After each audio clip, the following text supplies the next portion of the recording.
I want you to meet Nathan. He's in his early 20s, and in just 3 years of trading, he's already made over $150,000 in payouts. After joining my mentorship and being my student and diving deep into ICT concepts, it only took him 6 months to become consistently profitable. And since then, he's been scaling his accounts, refining his strategy, all to new levels. In this interview, Nathan shares exactly how he did it, the lessons that changed his trading, the mindset that kept him consistent, and the key shifts that took him from struggling to successful. This is one of those stories that really shows what's possible when you just put in the work and follow the process. So let's jump in.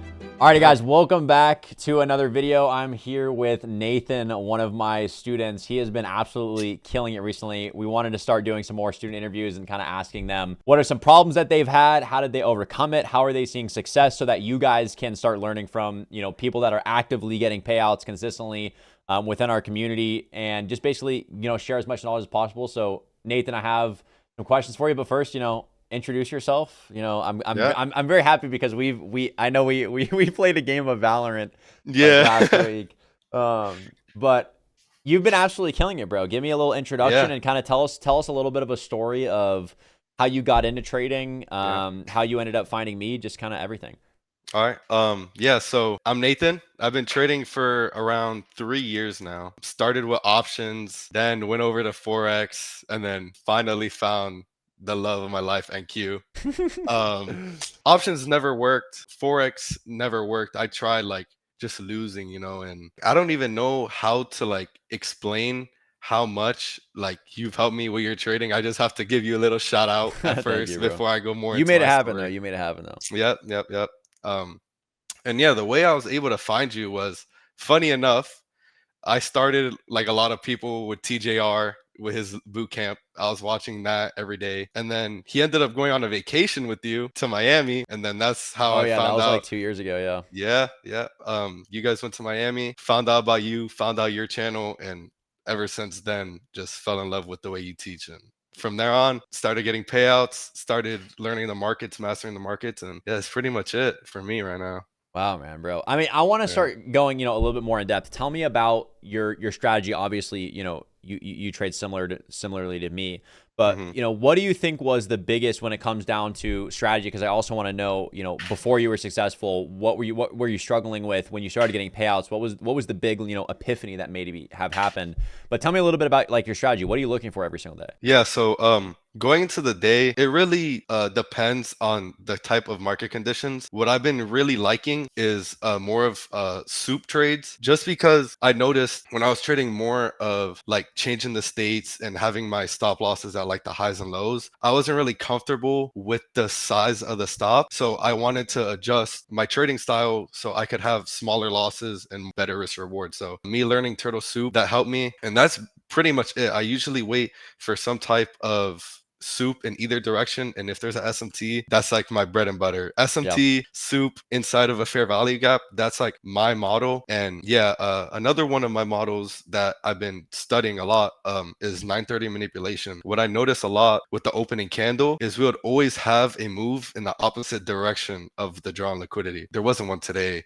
There's one yesterday though. Yeah, yesterday. Yes, we had a move higher, and usually if the market is very bearish, it'll just go up so fast and wick down instantly. And me studying the markets, and like I said, I've been trading for 3 years, so I've been noticing it, and it's a little bit more of an advanced strategy. I usually just slap it. I don't wait for any more confluences, but that's just something that comes with experience. And I usually just slap the trade, stop at that wick, and hold to the draw. So from kind of what I'm hearing, you have a draw on liquidity, right? Having an understanding where the market's going to draw to, looking for some sort of high or low that it's going to get souped. Basically, anybody that's watching and doesn't understand, what turtle soup is, basically just if we have an understanding that the market is bullish or bearish, we want to see the market go in the opposing direction first. So if we want to go lower, we want to see it go take a high, and then that's really where. So the difference, I guess, in what your execution is you're being more aggressive with the entry, almost at that high. Yeah, having tighter risk. Yeah. But it all comes down to when it comes to your losses and your wins, what does it look like in the differences between when you lose versus when you win? I'm guessing it has to do more so with the confidence of the draw. Yeah, so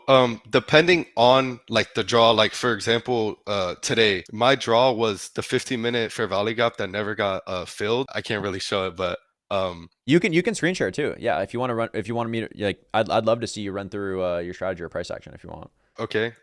Well, today's a little bit harder because there wasn't really a soup. Or I could go to TradePath and I could go over my previous trade that I took and Yeah, I you could can show you can you. show whatever. Okay, yeah. All right. So this is a perfect example of what I was talking about, especially with the 930 manipulation. I took this trade. Yeah, it was yesterday. I ended up making like around $5,000. It's actually pretty nice. So going into the morning, obviously, I wanted to see a continuation lower after having this displacement move down the day before. So going into the morning, I just waited for any form of manipulation. So you can see here, morning opens on the 5 minute. It won't show the entry, but yeah, basically we ended up pumping up right at open. You can see this is a 930 candle, taking that high. And once I start seeing us reject heavily here, I knew that this was a 930 manipulation candle. Again, that's just something that I've noticed over the years with market. We see that a lot. So I ended up just slapping a short, stop at the high, and then I was just targeting, the draw, which was this like internal low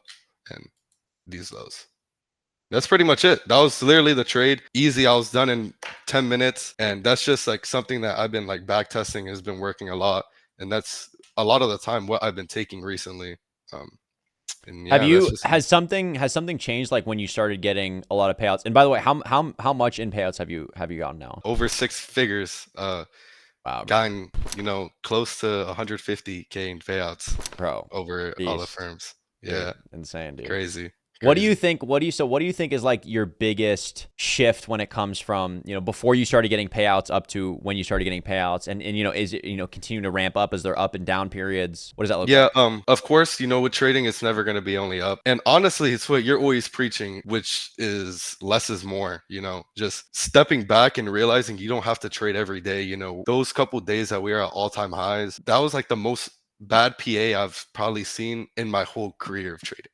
Like, and it's like people try forcing it so much, like, oh, I needed to take a trade today. I need to take a trade. Instead of just sitting back and realizing that you not taking a trade is eventually going to lead you to making the money in the long run, building those good Exactly. Yeah. habits of, just waiting for the setup, waiting for good price action. I'm not even trying to promote, but journaling is the most important thing. I'm going to talk to everyone because I used to be like you guys, bro. And bro, oh my goodness, I can't stress it enough. I'm like, oh, I'm not gonna journal, bro. I already know my mistakes. I tell myself in the head, I already know, oh, I overtraded, whatever. I forgot about it. If you don't write it down and have it in your face every day, seeing it repeatedly, oh, I made this mistake, this mistake, this mistake. You're never really gonna learn. So I really think that journaling is what really made me go to the next level, seeing the mistakes and seeing it that it was just the same mistake over and over again. Like one of my mistakes was trading Asia session. When I was Mm, trading Asia session, like there was no reason to be trading Asia yeah. session. And Like you only knew that when you could see the data to show it. yeah, exactly. So I would tell myself, oh, I'm not going to trade Asia session tomorrow. But then the next day, I'll be like, damn, I'm trying to make money. I'll trade Asia session just so I don't have to wait for New York. Yeah. Guys, I'm telling you, don't do that. Don't do it. Yeah. Just wait. Yeah. And something I'm curious to know, like one thing I've always said is you'll feel the most successful, or you will be the most successful when Mhm, you feel like you're doing the least amount of work. Would you say mhm. that makes sense in your case as well? Yes, yes, for sure. Like this might sound crazy, but sometimes when I enter a trade, yesterday, for example, when we were just chopping right here, I started playing Valorant. Honestly, if you sit there over analyzing your trade every time, it could cause you to like lead to you closing early and stuff like that. Honestly, set and forget. Enter your trade. You have your bias. The only reason you should be exiting your trades early is if there's an SMT or a Yeah. reason for you to close. That's Yeah. that's basically it. But yeah, less is more. Trade, journal, that's it. No need to do all the extra stuff. You already know your setup or your strategy. No Yeah. reason to learn new stuff, watch new videos. There's no reason for that. Yeah. How long have you been trading ICT concepts? Did you initially learn it from me?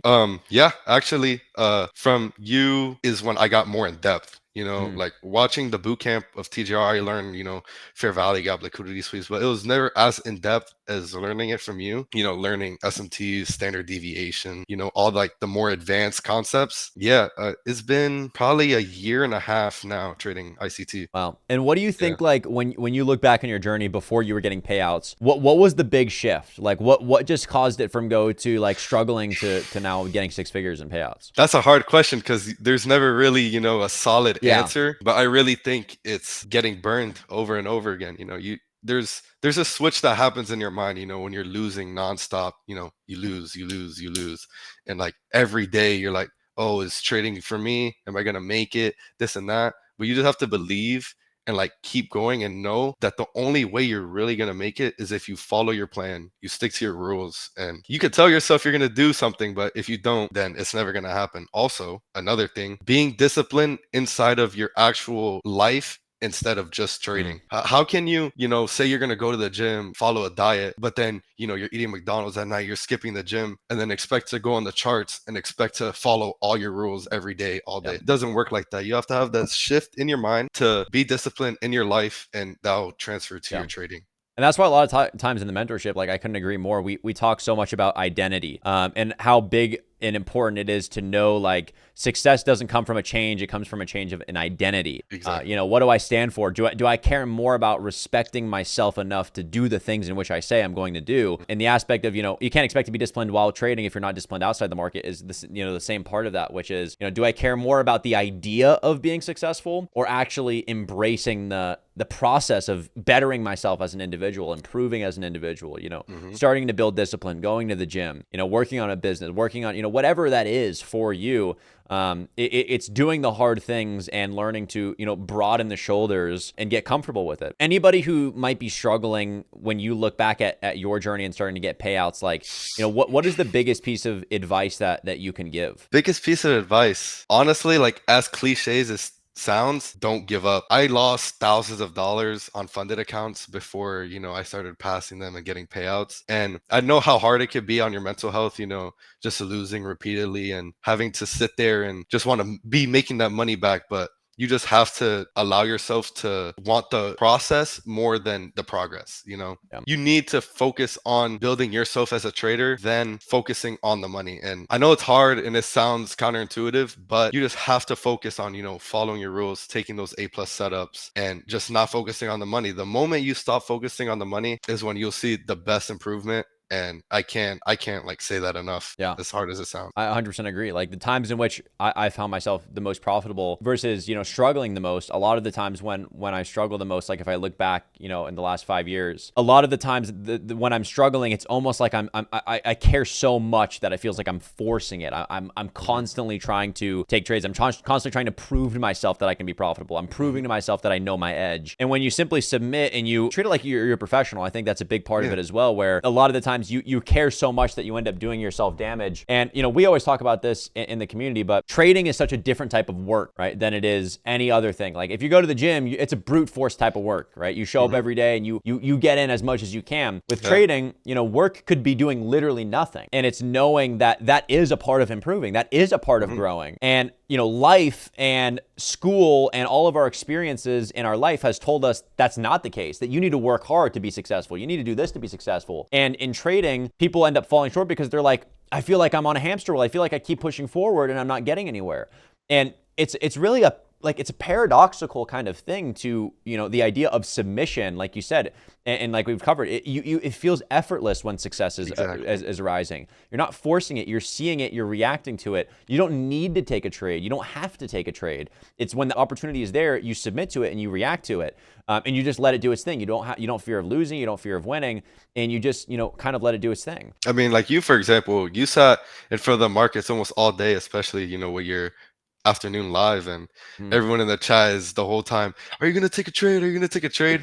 Bro, market isn't doing anything. It's just sitting there. What do you want him to do? Just enter just cause? Like people don't know how to just be patient and wait. And well, I think a lot of people also don't know what they're looking for, right? It's like and a lot of the times social media, and that's what I love about like our mentorship is like, I feel like the people that join are like, wow, this is so different than like normal, because all of social media is like trade. It's the coolest thing ever. Here's all this money. Here's all this stuff where it's like, no, let's get to the like down into the nitty gritty and the real business of what this actually is. And it's like, you were on our call literally an hour ago, like talking about the ideas of, it's so easy for us to just fall into this mindset of like, I keep making these same mistakes over and over again. I don't know what's wrong with me. I don't know what this is. And it's a sign to me that you care so much. And it's a good thing and it's a bad thing at the same time. And more importantly, I feel like it all has to do with heart posture. And what I mean by heart posture is when your heart is resting on the idea of money, you will always feel like that. You're always going to feel like you're on a hamster wheel. You're always battling.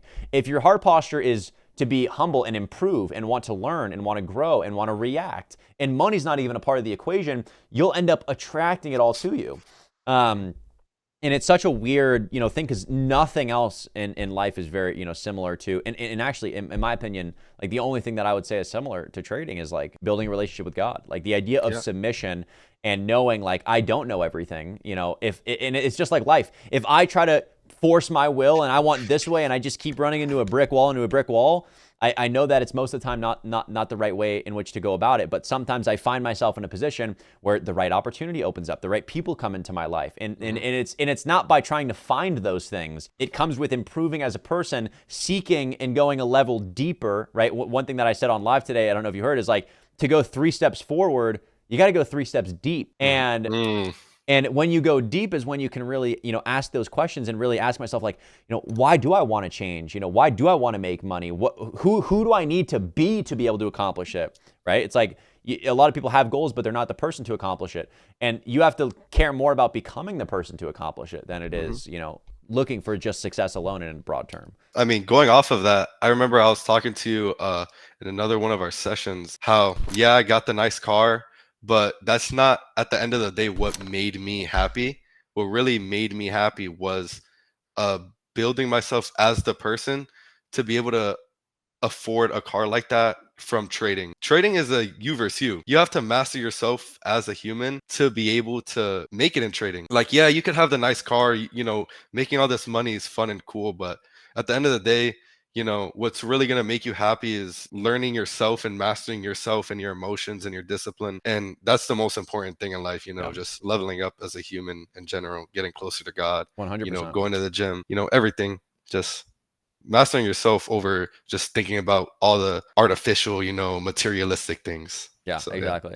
And we always say, the famous quote, the man who loves the walk will walk further than the man who loves the destination. And everybody in trading will always say, focus on the process, don't focus on money. The hard thing that people don't understand about that idea is it's not necessarily about you necessarily like focusing on, okay, my rules, but in your heart being disconnected from money. Like you can try to convince yourself you are, but in reality, that's not what your heart believes. If your heart cares more about materialism, it cares more about money, then it's going to control you. And that's why you overtrade. That's why you do this, because it's controlling your decisions. You're not controlling the other way around. The only way that you're in control is if you're completely disconnected. It doesn't even give value to you. You know it's not going to bring you happiness. But that's where the freedom lies, isn't it? And that's where you start actually enjoying the journey, being able to wake up every day, not caring if you make money or not, but pushing the ball forward, improving as a person, doing the hard things, doing the things in which you say you're going to do. That is when like everything starts to attract and it comes together. And that's where it feels effortless because it feels like it's just a reward. It's a reward for doing something you're already enjoying to do. Exactly. Right? That also, as treating it as a profession but making it just feel like effortless. What I used to do when I was unprofitable, and I know a lot of people listening and watching this right now are the same way, wake up 5 minutes right before market opens. You expect to just roll out of bed and know and have the level to read the markets. This isn't a video game. You don't just get on and it's like, oh, let's do it. You have to mentally be prepared to have a clear mind and know that if you have to just sit there for an hour doing nothing, you're not just going to fall back to sleep, like stuff like that. Like you have to have like a routine. I wouldn't say like a routine, but just be up before market open, have a coffee, have some pre-market analysis, treat it like a job. Of course, trading isn't, you're not getting bossed around, you're your own boss, but have a little routine and just treat it seriously. It's not a game, it's a life-changing opportunity, and for us to have something like trading is just insane. What does your morning routine look like? How early do you wake up? I'm Eastern time, so market opens at 9:30. I'm usually up just an hour before, like 8:30. I usually wake up, I get up. What I've been doing a lot recently, which has helped me, is I just sit in the sun. I just sit out there, get some fresh air, actually wake up, throw some water on my face, and just hop on the charts, around 30 minutes, watch a YouTube video, just chill, relax, coffee, and then just wait for 9:30. That's simple, you know. I'm not doing no Ashton Hall 5 a.m. ice water, you know. Just wake up an hour before, have a coffee, and just don't just roll out of bed, hop on your Yeah. phone. Oh, we're bullish, you know. Yeah. So I wanna kind of transition because I'm very curious as well when it comes to prop firms specifically. hmm What is your experience with prop firms? Obviously, getting payouts. What prop firms do you use? What do you recommend for people to use, and why? Started off with Apex, and I'm pretty sure a lot of people have, those 90% off sales are juicy. You see, oh, $10, 50K, $30, 150, and it lures you in. At the end of the day, they're making millions of dollars, and there's a reason for that. That unrealized trailing, that's probably one of the most mentally draining and hardest rule to overcome. So honestly, right now I'm only using Top Step. I feel like it's the best. I don't really know much about Alpha. I've been getting a lot of recommendations for it, but right now just using Top Step. They don't have the unrealized trailing. You could be in a trade and it could go back to break even, and you don't blow your Yeah, account. yeah, exactly. That's It's such such a a huge. dumb Yeah. rule. So yeah, Top Step, and yeah, that's pretty much it. I've gotten Top Step and Apex payouts. But Are are Apex you is a lot harder are you than pretty Top Step. aggressive with your eval phases? Like Okay. you just want to get it Yeah. passed? Yeah. So I could go over like my whole strategy now. I was getting some questions in the mentorship Yeah, yeah, about it. yeah. Let's hear it. Yeah, so if I was starting fresh, what I do is I buy my evals, and for Top Step, 50Ks are $50, 150s are $150. There's no reason in my eyes to buy the 150s because at the end of the day, once you build the buffer, it's the exact same. So just save $100 on the 5 accounts, save your couple $100 and just buy the 50Ks. So I buy the 50Ks, and it's easier for me to say because I've had previous payouts, but I buy the 5 accounts and I trade them super aggressively. Like I'm either passing them in 2 days or failing them in 2 days, Yeah. and I just repeat. Before I pass these accounts I have now, I failed like 10 accounts. But at the end of the day, you got to look at prop firms as a like risk to reward standpoint. Like, yeah, I lost a couple $100, but one payout pays for Yeah, 500 accounts. exactly. It's crazy. You almost So have to think of the opportunity as a trade in itself. yeah, Yeah. literally, you have the 50% rule. I'll trade 1 to 2 minis, take enter, get the max profit for the day, call it next What day, is do the what is same the thing. max profit for the day when you're trading? On 50Ks, it's 1,500. Hmm. So if I'm trading 2 minis, that's pretty easy, 30, 40 Are points. you aiming for that every day, or obviously it depends on what the chart is showing? Oh, And what happens if you go over it? okay. So that's only for evals. On Mm, evals, I'll like trade for that. If I get close, I won't, try getting the max every day. If I'm like yeah, at 1,200, I'll call it a day. But now when I get funded, it's a completely different story. You want to de-risk, slow it down. And yeah, I usually do either 5 micros to start off. You start off 5 micros, build the buffer. Once you build the buffer, up it to one. And usually that's what I've been doing. I've just been trading one mini. There's no reason to go more. With one mini, you could get a pretty large win, especially with good yeah. setups. And especially Um, like people got to understand like everybody's thinks like, oh, 10 accounts max size, but it's like you yeah, have 5 accounts trading one contract, you're gonna print. yeah, bro. Like thinking about it, if all those accounts were on one single account, you're trading 5 minis. I don't think people understand like the amount of size that is. It might not seem like it when you're trading them on separate accounts. But if you were to enter 5 cons on one account, you will see how fast that PNL fluctuates. And it's just crazy to think about, honestly. Yeah. But yeah. When it comes to funded accounts, like what is your goal within getting like a payout? Is it normally like it's kind of whenever you decide you're at a specific amount that you want to take out, or let's say you get to a point at which you can take off? Because what is it for Top Step 50K? Like you need like maybe 3K in profit to take a payout. With Top Step, actually, there's no requirement for an amount. All you need is your 5 winning days. Mm, So if you really wanted to, you can make, well, they actually lowered it to $150. So you could get your $550 days and request half of that. But of course, you'll have no buffer. Like you will literally have basically any drawdown left. So what I like to do is when I first got my payouts, and I needed the money to recoup some of those yeah. losses. Um, I just built a buffer and then doubled it. So with Top Step, what there's it's a 2K drawdown. So I made the 2K drawdown and then I just doubled it. So I went to 4K. Once I got the 4K drawdown, I withdrawed 2K and then left 2K and then I ran it up to just start getting the max payouts because I'm at the point now where it's like I want to try Yeah, milking yeah, tops up. exactly. Yeah, It yeah, like exactly. You so want to hit the so leaderboard. yeah, exactly. I'm gonna start getting posted on the Instagram. So just get them to 10K, withdraw 5. You have 5K drawdown left. Repeat. Get back to 10, withdraw 10K, withdraw. Yeah, yeah.